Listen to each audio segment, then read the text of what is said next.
better not to deprive all birds of this song, call them all nightingales.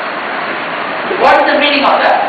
Well, it says, the minister says, perhaps not all are nightingales, but those who are nightingales have their own songs, own noises. But when you talk something as song, you tend to appreciate of the noise. But though we do not say the clucking of the chickens, how we take this clucking of chickens, but please don't say that they are not like nightingales. You try to respect this question. You try to respect this red wheelbarrow, because so much depends on this red wheelbarrow. And to tell you, Tom Elliot thinks that so much also depends on my poem, the red wheelbarrow. The whole poem becomes its own defense, and it really helps to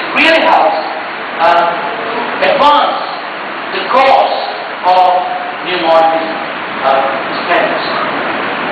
So now again, this is a kind of reminder, I'm sure that the kind of influence of Whitman on Carlos Williams when he's talking about this descent. Do not call the toad unworthy, because she is not something else. Unquote.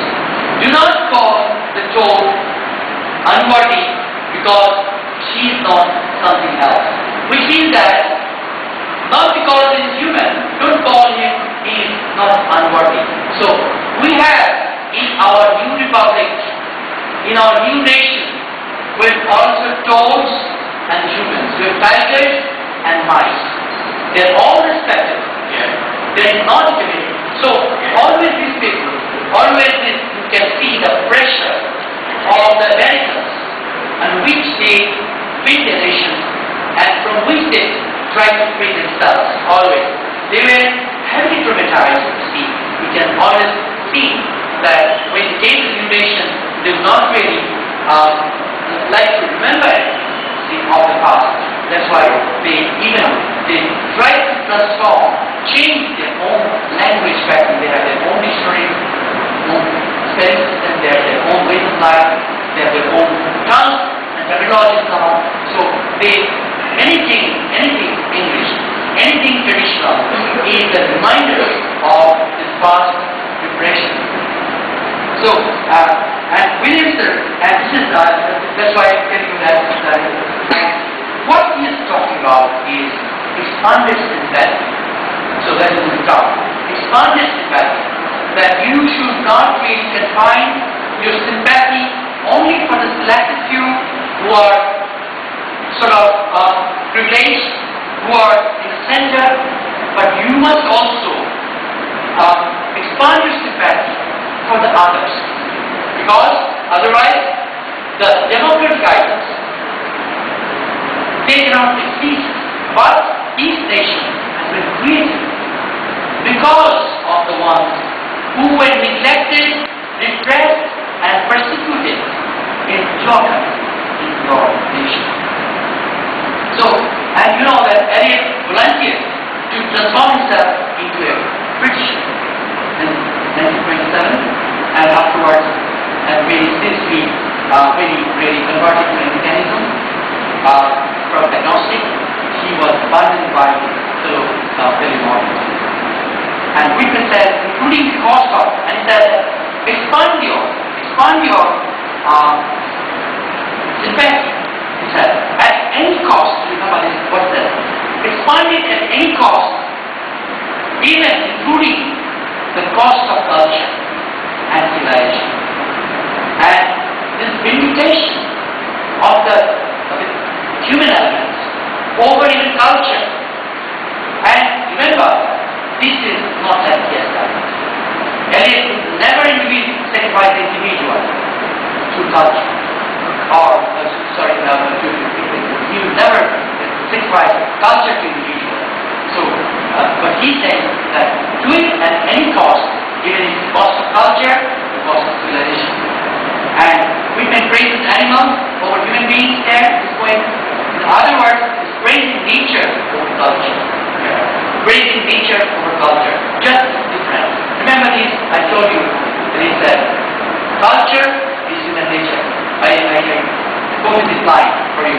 Culture for Eliot says culture is human nature, which means that human nature comes last. That you must transform yourself through this culture to have a nature. For him, said that nothing as animals are for humans, for human beings, and this is nature is our culture. And he says of them, he says the point, not one respect in this field over the whole world. This is a very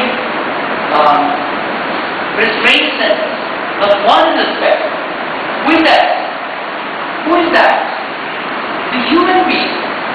He is not only done this space and respect. Why? Aristotle says, he praised sense of real praise, that if you want to measure your labor, you must do it in comparison with the ant hill. The ants are extremely laborious creatures. So, you think that you are working hard? Compare yourself with the labor of these creatures that you would like to swat or spray them to death. And then now one kind of animal is respected in this field over the whole earth. Is there something wrong with the sentence? Is forgetting the beavers, forgetting the bees, forgetting the ants that so impressed Aristotle and classical tradition? They saw them as more in the space than human beings. Human society ought to be measured according to the society of the ant hill, according to St. Thomas Aquinas and Aristotle. And our civilization itself, our witnesses, is middling as far as it goes, because isn't that all? We've been successful in the new modern school with genial attitude towards into a rigorous study, or if you like, into a rigorous atheist study. New modernist sought to invert the categories. I'm just coming to a very important point now here, so it's not going to unite, I'm sure. The categories, I'm talking about categories, is that the first of these categories is what Aristotle calls teleology. What is teleology? Let's define it as a development, that is a development in good fiction, moral life towards a clear and worthy goal. This is what we have. Teleology. Telos means the end. You must do anything with the end in mind. The telos must be from you. You have to be deterministic.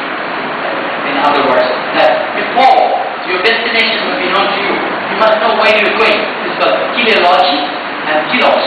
So teleological philosophy is that you know where you are going. All our interpretations, the traditional interpretation against which Derrida is working, is that against teleological interpretation, because what you depend, you start out with certain assumptions in mind, and you do anything in your power to go to your destination, you see, that you have set before reading the book. Okay? So we defend Hamlet, though he was also a killer, but we never know. We defend. So Gertrude speaks, and Gertrude's Whitman and his descendants never want this teleology. Where is that gentleman talking about? This is different. So this is teleology now. This teleology, Gertrude seems substitute for teleology instead of substitute. Reputation. Reputation. What is it? Not development, remember this. Reputation. It goes on and it comes back. Development is the word of Aristotle. Reputation is the word of the new modernism. Because it's repeated. That's why you can see the narrative is so circular. It goes come back and again, so that you are puzzled.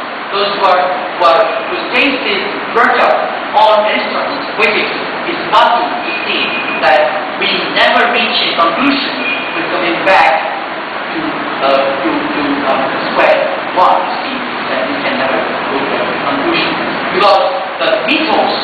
I'll start that later on in another category. The mythos, storyline. This is gone, and I mean, see a lot about Gertrude's scheme. Great mind again. Gertrude's scheme proposes